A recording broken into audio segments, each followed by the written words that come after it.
اس کا زیادہ تعارف نہیں تھا. اس سال سارا تعارف میں نے صوت الحق کے جو ہمارے نوجوان علماء کرام ہیں جو اس قسم کی محنت کر رہے ہیں، تو ساری محنت کا میں نے تعارف لیا، ساری محنت کا جائزہ لیا. تو تقریباً 1-2 ماہ پہلے سے یہ لوگ اس محنت میں لگے ہیں.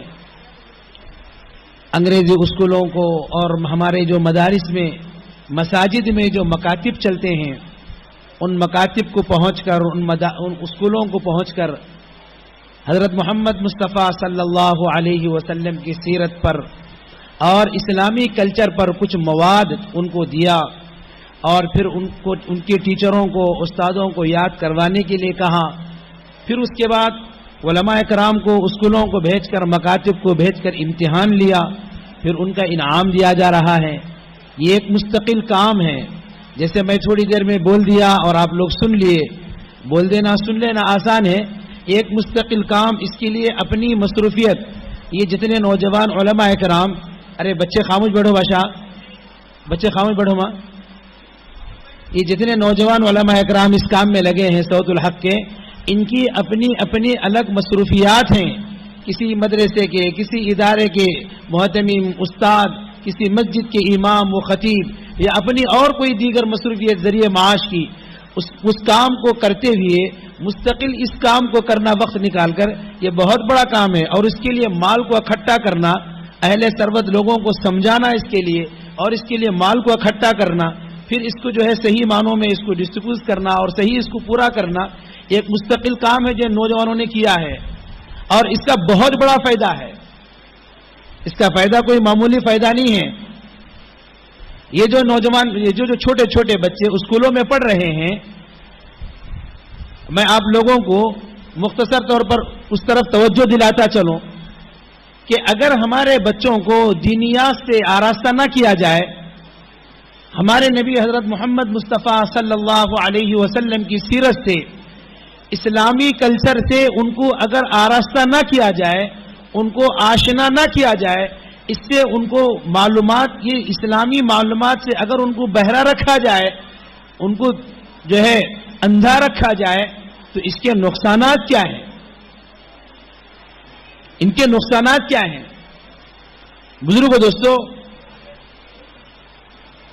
اگرچہ کہ میں آگے ایک قدم آگے بڑھ کے کہنے جا رہا ہوں، یہ بات سامعین میں سے کسی کو سمجھ میں آئے یا نہ آئے، لیکن بات تو یہی ہے کہ انگریزی جو تعلیم انگریز نے شروع کیا ہندوستان کے اندر،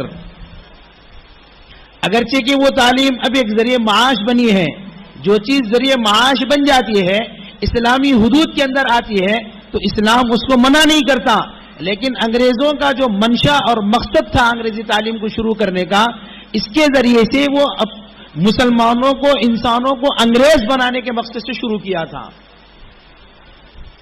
کہ اس تعلیم کے ذریعے سے مسلمانوں کو اور دیگر انسانوں کو انگریز بنایا جائے، اپنے کلچر کا عادی بنایا جائے، اور خصوصاً ان کا نشان مسلمانوں پر تھا.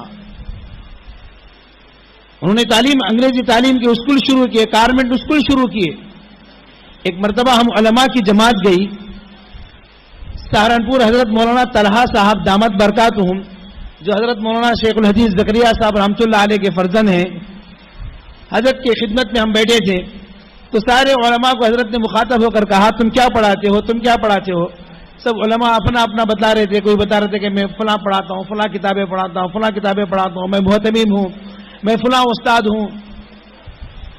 حضرت نے کہا، ٹھیک ہے، تم ان لوگوں پر محنت کر رہے ہو جو تمہارے مدرسے کو آئے، اور مدرسے کو آنے والے جو بچے ہیں وہ مسلمانوں کے 2% بچے ہیں.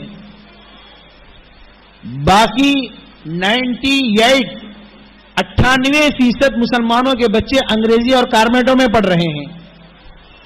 ان کے دین کے بارے میں، ان کے دینی کلچر کے بارے میں، ان کے دینی ماحول کے بارے میں، ان کا دینی ذہن بنانے کے بارے میں تمہاری کیا فکر و محنت ہے؟ ہم لوگ خاموش بیٹھے رہے.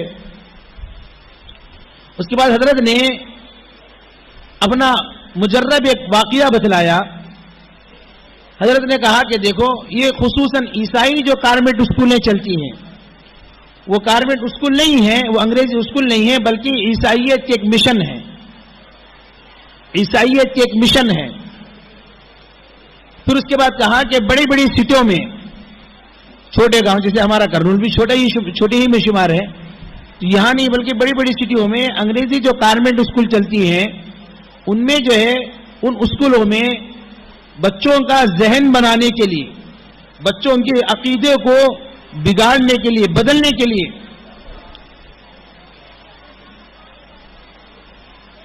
آپس میں بات نہ کریں، یہ بچے خاموش رہیں اور اندر جو ہماری خواتین بیٹھی ہیں وہ بھی خاموش بیٹھیں، خاموشی سے بیٹھیں. یہ ہمارا دینی پروگرام ہے، اس میں خاموش بیٹھنا بہت ضروری ہے. دینی بات خاموشی کے ساتھ سننا ہے. ذرا حافظ صاحب آپ ذرا بچوں میں بیٹھو، ذرا بچوں کو خاموش کرو. تو حضرت نے کہا کہ بچوں کے عقیدے کو بگاڑنے کے لیے ایک خصوصاً خاص کمرہ بنایا جاتا ہے، ایک ہال، جس میں ہفتے میں ایک مرتبہ سنیچر کے دن سیٹرڈے بچوں کو جمع کیا جاتا ہے. اور ٹیچر جو بچوں کے سامنے بات کرتی ہے، جو بھی ٹیچر میٹھی میٹھی باتیں کر کے بچوں کے ذہن کو اپنی طرف موہ لیتی ہے. بچوں کے کھیل کی کود کی باتیں کرتے کرتے بچوں کے عقیدے کی طرف جاتی ہے. ہندو بچوں سے ہندو انداز میں سمجھایا جاتا ہے کہ دیکھو تمہارے گھروں میں رام دیتا ہے، لکشمن دیتا ہے، فلاں ہے. تمہارے امی ابو کہتے ہیں، بچوں کو سب پوچھتے ہیں، بچے کہتے ہیں ہاں ہاں. مسلمان بچوں سے کہا جاتا ہے تمہارے گھروں میں تمہارے امی ابو کہتے ہیں اللہ دیتا ہے اور محمد کے وسیلے سے دیتا ہے، یہ تمہارے امی ابو کہتے ہیں. مسلمان بچے کہتے ہیں ہاں. بولے مانگو. مسلمان بچے سے کہتے ہیں اللہ سے مانگو. بچے چھوٹے کیا کریں گے، کیا سمجھیں گے، وہ 4-5 سال کے بچے ہیں. اور خود ٹیچر کہتی ہے کہ مانگو، تمہارے اللہ سے چاکلیٹ مانگو، بسکٹ مانگو. اب بچوں کو اس سے بڑھ کر اور کون سی چیز چاہیے؟ بچے مانگتے ہیں. گھروں میں دیکھا ہے ماں باپ کو ہاتھ اٹھا کر مانگتے ہوئے، ظاہر سے بات ہے چاکلیٹ بسکٹ نہیں ملیں گے. پھر اس کے بعد ٹیچر سمجھاتی ہے کہ دیکھو اب اللہ ریٹائرڈ ہے، رام ریٹائرڈ ہے، فلاں ریٹائرڈ ہے، سب ریٹائرڈ ہے. اب جو ہے عیسیٰ ہیں، یہ اللہ کے بیٹے ہیں. اب باپ مر گیا تو جائیداد کس کو ملتی ہے؟ بولے بیٹے کو ملتی ہے. اب بیٹا عیسیٰ بیٹے ہیں اللہ کے، نعوذ باللہ، تو عیسیٰ سے مانگو عیسیٰ دیں گے. عیسیٰ مسیح سے مانگو عیسیٰ مسیح دیں گے. تو بچے مانگتے ہیں تو بٹن دبا دیا جاتا ہے، اوپر سے چاکلیٹ بسکٹ نیچے گرتے ہیں. اب بچوں کا ذہن بن رہا کہ ہم کو عیسیٰ نہیں دیا، نعوذ باللہ. تو میرے محترم حضرات، محترم سامعین، اگر ہم اپنے بچوں کا عقیدہ صحیح نہ بنائیں، اپنے بچوں کی اسلامی تربیت نہ کریں، یہ بچے آگے جا کر خود تو اسلام سے محروم ہوں گے، دوسروں کے بھی اسلام کے محرومیت کا ذریعہ بنیں گے. ہم چاہے بچے کو جو بھی بنائیں، جائز حدود میں رکھتے ہوئے ڈاکٹر بنائیں، انجینئر بنائیں، اچھے سے اچھے آپ تعلیم، دنیاوی ایجوکیشن بچے کو دیں. اسلام منع نہیں کرتا، لیکن اس سے پہلے بچے کو مسلمان بنائیں. بچوں کو قرآن کی تعلیم دیں، اسلامی تاریخ بچوں کو بتلائیں، ہمارے نبی علیہ الصلوۃ والسلام کی سیرت بتلائیں. اللہ کے نبی علیہ الصلوۃ والسلام نے فرمایا کل مولود یولد علی الفطرہ، جتنی بھی بچے دنیا میں آتے ہیں، جتنے بھی نومولود دنیا میں آتے ہیں، پیدا ہوتے ہیں، چاہے جس کے گھر میں بھی پیدا ہو، چاہے یہودی کے گھر میں پیدا ہو، نصرانی کے گھر میں پیدا ہو، بت پرست کے گھر میں پیدا ہو، آتش پرست کے گھر میں پیدا ہو، مسلمان کے گھر میں پیدا ہو، جس کے گھر میں بھی پیدا ہو وہ اسلامی فطرت پر دنیا میں آتا ہے. وہ اسلامی فطرت پر دنیا میں آتا ہے. جب بچہ دنیا میں ماں کے پیٹ سے باہر آیا تو وہ مسلمان ہے. اب رہی بات ماں باپ کی، ماں باپ جو ہیں وہ اپنی اولاد کو بناتے ہیں. ماں باپ جو ہیں وہ اپنی اولاد کو بناتے ہیں. اب یہ بات بہت نقصان کی، ماں باپ مسلمان اور اولاد انگریز بن جائے، ماں باپ مسلمان اولاد یہود و نصارے کے طریقے پر جائے. یہ اولاد تو ماں باپ کو آخرت کے نقصان اور جہنم میں لے جانے کا ذریعہ بنے گی. حدیث میں آتا ہے اولاد سرمایہ ہے، نعمت ہے. بچے ہماری اولاد ہمارے لیے نعمت ہے، سرمایہ ہے. اس نعمت کی اگر ناقدری کریں گے کل قیامت کے دن، جیسے اللہ تبارک و تعالی دیگر نعمتوں کے بارے میں بندوں سے پوچھیں گے. اللہ نے قرآن کے اندر فرمایا ثم لتسألن یومئذ عن النعیم، کل قیامت کے دن تم کو ساری نعمتوں کے بارے میں پوچھا جائے گا. اولاد بھی نعمت ہے. اگر اولاد کو ہم نے اللہ والا نہیں بنایا، دیندار نہیں بنایا، ایک سچا پکا مسلمان نہیں بنایا، تو کل قیامت کے دن اللہ کے پاس جواب دینا ہوگا.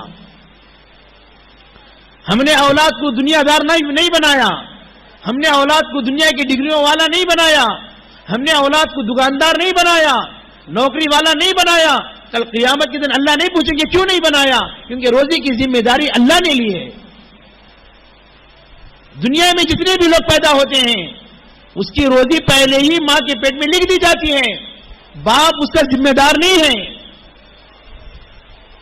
کل قیامت کے دن باپ کو یہ پوچھا نہیں جائے گا کہ تو نے اپنی اولاد کو تاجر کیوں نہیں بنایا، ڈاکٹر کیوں نہیں بنایا، انجینئر کیوں نہیں بنایا، بڑا آفیسر کیوں نہیں بنایا. اولاد کو یہ پوچھا نہیں جائے گا، باپ کو یہ پوچھا نہیں جائے گا. یہ پوچھا جائے گا کہ تم نے اپنی اولاد کو اپنے خدا سے آشنا کیوں نہیں بنایا، اپنے رسول کا آشنا کیوں نہیں بنایا، اسلامی معاشرے کا، اسلامی کلچر کا آشنا کیوں نہیں بنایا. کل قیامت کے دن اللہ پوچھیں گے. یہ اولاد جیسے آدمی تجارت میں سرمایہ لگاتا ہے. بزرگوں، دوستو، محترم حضرات، یہ اولاد ہماری آخرت کا سرمایہ ہے. اگر ہم نے ان کو دیندار بنایا تو یہ ہماری آخرت میں جنت میں لے جانے کا ذریعہ بنیں گے. اگر ہم نے دیندار نہیں بنایا، بس ان کی دنیا کی فکر میں دنیا کے پیچھے پڑے رہے اور ان کو دنیا دار بنا دیا، تو دنیا میں بھی ہمارے نقصان کا ذریعہ بنیں گے اور آخرت میں بھی نقصان کا ذریعہ بنیں گے.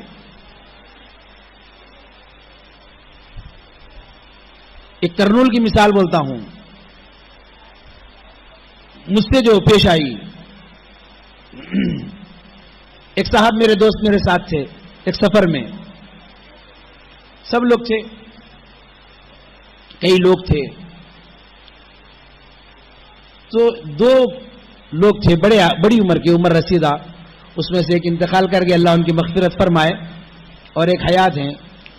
انہوں نے اپنے دونوں بیٹوں کو حافظ، عالم، مفتی بنایا ہے. تو باپوں کے ساتھ دونوں بیٹے باپوں کی خدمت میں، دونوں باپ معذور تھے. بچے باپوں کی خدمت میں لگے ہیں. باپ وضو بنا رہے ہیں تو ان کو پانی لا کے دے رہے ہیں، پیر دھلا رہے ہیں پانی ڈال کے. دونوں بچے مفتیاں ہیں، بڑی بڑی کتابیں پڑھاتے ہیں مدرسوں میں. اور باپ کے پیر دھلا رہے ہیں، کھانے کے لیے لا کے رکھ رہے ہیں. وضو بنائے تو فوراً توال دستی دے رہے ہیں. جو دوست میرے ساتھ تھے، میرے دوست، انہوں بھی بڑی عمر کے تھے، ان کی بھی بچے ہیں. بڑے تاجر بنایا انہوں نے بچوں کو. تو انہوں نے ان دونوں باپوں کو دیکھ کر اپنی حسرت ظاہر کی. اجی کیا جی، کاش میں بھی اپنے بچوں کو، ایک کو تو مفتی بناتا تو میرے ساتھ لکھو رہتا، تاجر بنایا، بیٹے مجھے پوچھتے بھی نہیں ہیں. ہمارے کرنول کی زبان میں کیا بولے؟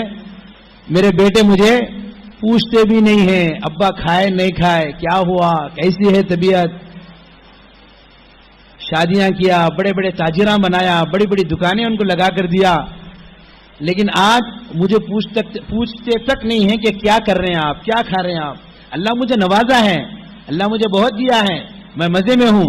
لیکن اولاد کی جو محبت، اولاد سے جو باپ چاہتا ہے، جیسے اولاد جب مجبور تھی چھوٹے عمر میں باپ سے، ماں باپ سے جو اولاد چاہتی تھی، ماں باپ نے وہ پیار دیا. جب ماں باپ بوڑھے ہو جاتے ہیں تو وہی پیار، وہی خدمت اولاد سے چاہتے ہیں. تو آج میری اولاد مجھے وہ نہیں دے رہی ہے، میری اولاد مجھے وہ نہیں دے رہی ہے. میں نے ان سے کہا کہ حضرت آپ نے تاجر تو بنایا لیکن دیندار نہیں بنایا. مسئلہ یہ ہے.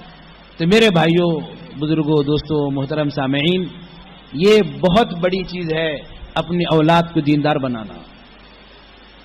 ایک مرتبہ ہم لوگ ریل گاڑی میں سفر کر رہے تھے. ایک فیملی تھی، پڑوس ملک کی فیملی تھی.